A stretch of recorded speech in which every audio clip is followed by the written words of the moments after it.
I guess when I came to Berlin the first time, I wasn't intending to stay, but a great opportunity to start that process of writing and exploring what it is that happens when you move between worlds, you know, coming from Australia, coming in the middle of summer. First it was like this sense of, oh my God, where am I? What have I done? And how have I found myself here in the middle of this very, very quiet winter?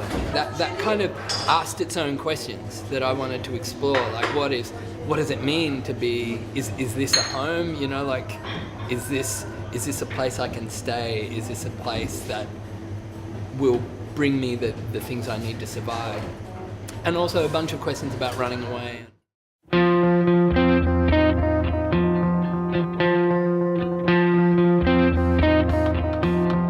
I was in Japan, I didn't have a lot of gear with me, but I had this little Korg drum machine. So I started hooking it up, and that was the first song on the album. It's called John Lee Hooker. And I had this very straight kind of direct rhythm in this little tiny box. And I started to imagine, you know, someone running away, driving, you know, like a kind of Bonnie and Clyde idea of how do you, this idea, how do you get away? Or what are you running to? And what are the salvations that offers, and what are the realities? In the end, you've still got to deal with, you know, one another, or with yourself, or with your environment. I formed pretty much all of the album around these quaint little patterns that are somewhere between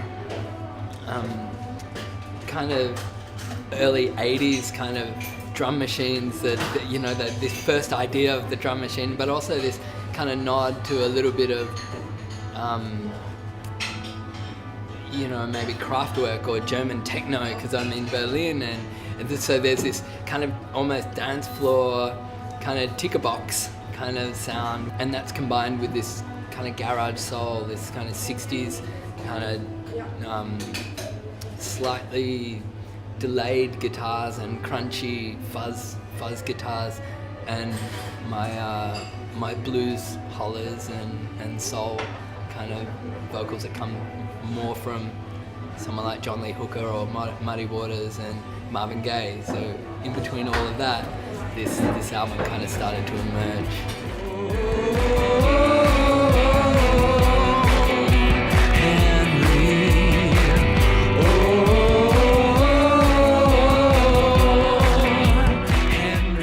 I think, you know, music's got to move you. There's got to be, whether you've got style or not, you know, it's yeah, well, you know, but I think that definitely, I think music has to move you. I think it has to move you physically. I think it has to move your heart. It has to say something to you and make you feel like, yeah, that you can inhabit it, you know. If music isn't inside you, if it's not energizing you, or if it's not making you feel different about the world, then I think music has to be something that invigorates you and that changes you from the inside, but also that you can carry with you. Maybe that's a kind of home as well for me. Henry.